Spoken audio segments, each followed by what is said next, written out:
necessarily need to be helping them, although I can, and again, I can still do it when not have my face in the crouch. So let me show you a couple different ways to do it.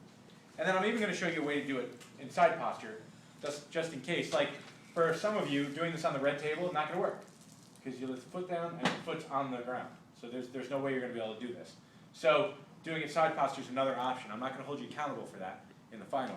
But if you like it, then you can show it to me, and it'll work just fine. So, that there. I'm going to lift this leg up and then scoot towards me.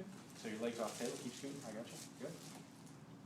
Drop that off the table. Now, does William actually need this? Probably not. Although, see his knee? See how that's not 90 degrees? It's less than 90 degrees of flexion.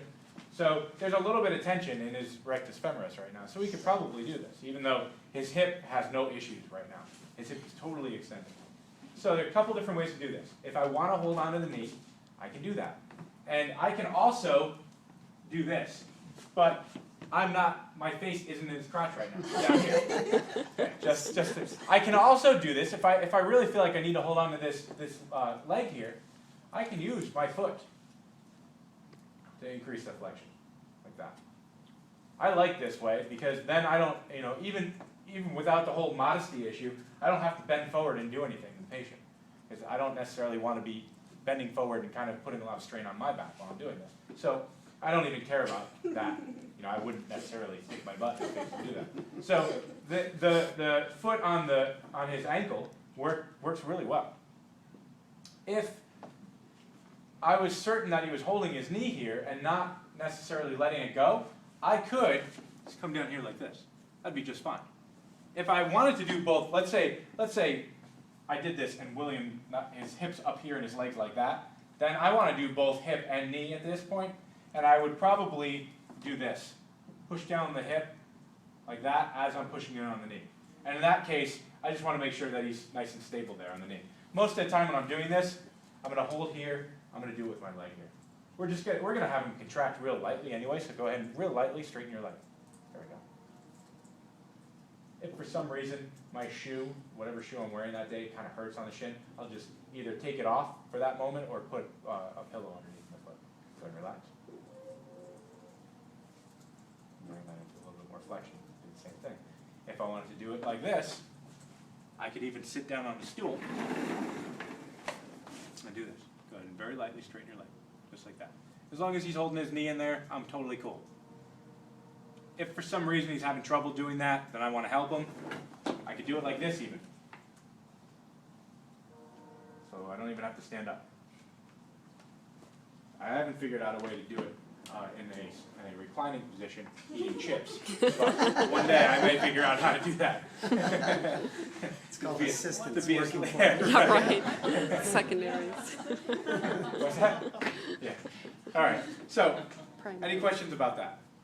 We're really working on improving knee flexion here with the hip also in an extended position. Go ahead and land your side facing that way. This position, we can do it this way. I could even have him hold this knee just like he did before. I could even have him do that. I generally don't do this. Awkward. Yeah. I generally don't do this. Go ahead and straighten that knee a How bit. do you, just like that? Yeah, just like that. That'll work. I almost never do it that way. So have your knees like that. What I do instead is I can put my thigh right here behind the SI joints to not only help him not roll off the table, but it also kind of stabilizes the low back a bit, so I can make sure that he's not arching his low back. Then I can stabilize here, hold the ankle, bring his hip back into extension, and his knee is also flexed here. And we can just say, what I want you to do is kind of pull your leg forward and also try to straighten it a little bit. There we go, perfect. Takes a little bit more effort as far as muscular effort, but we're not having him contract that hard. And if he does, for some reason he has no kinesthetic sense of what he's doing, I'll just let go. I'm not going to risk hurting myself trying to hold on to him. So I tell the patient, real lightly, do this. Yeah, that's perfect. I can hold on to that, no problem. He's not hyperextending his back, nothing's happening here. It's really pretty easy. So there's no modesty issue here at all. Go ahead and relax. Do that, I bring it back. Notice what I'm doing, I'm bringing it straight back. I didn't say that in one class, I didn't think I needed to, and a lot of people were doing it like this. Please don't do that. We're not, if you ever needed to do a PIR that included abduction and also hip extension and knee flexion, this is the way you would do it, but this is not what we're doing. We're just doing pure hip extension with some knee flexion in there. Okay? The next PIR I want to show you is for the QLs. So in this position, what I want you to do is reach over your head like that and grab the headrest, or if you're more comfortable, grab the armrest if you can. Bring that knee up just a little bit more, give yourself a nice base. I'm going to bring your leg off the table like this. And then in the notes, it shows straddling the leg like this, and that's totally okay.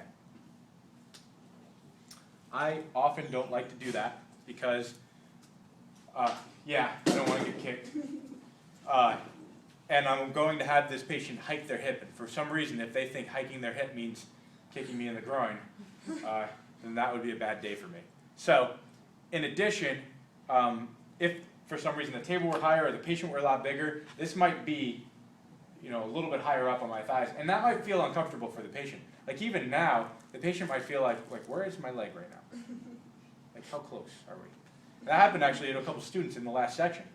Like one student was like, I'm really close, right? And the other student was like, no, you're actually below my knees. So it's hard to really kind of feel where you are as the patient. So I like to do it this way.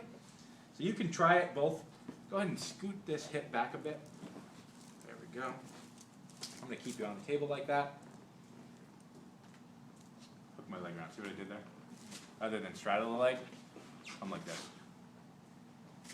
Now his leg's not in between my legs. I can use this shin here to kind of drag that leg down, and I'm safe. Even if he decides to kick me, nothing's going to happen to me. So really the business end of this PIR is this here. I'm grabbing the innominate. I'm grabbing the iliac crest. I'm going to be pulling down like that as I'm dropping on the leg to add tension to that QL. So look, I got tension right here. Now I'm going to ask him, go ahead and slide this hip up into your armpit. There we go. I like to ask it that way. Go ahead and relax. Bring it down. I like to ask it that way because hiking your hip, it means a lot of different things to a lot of different patients. Hiking your hip can sometimes mean abducting it. Some patients will do that, like their entire body moves. Sliding their hip up usually means this. And this is what I want them to do. I want this hip to really just kind of ride up their side a bit. And that will really get them to contract QLs. Some of those other movements, while the QLs will contract, other muscles will contract. And it's harder for me to resist that. If they're just sliding their hip up, it's really kind of easy for me to resist that by holding on to the iliac crest. I like to do it that way. I would suggest, if you want to straddle the leg like the picture shows, that's cool. Try this way too, where you just kind of hook this leg in. It gives you a nice barrier. And then you can also use your body weight to kind of drag that leg down a bit. When you're straddling the leg, you really have to kind of pinch it as you move down for obvious reasons. Because if you don't, as you move down, the leg effectively moves up right in your crotch. We don't want that to happen. And I don't want an email about that happening in GPS.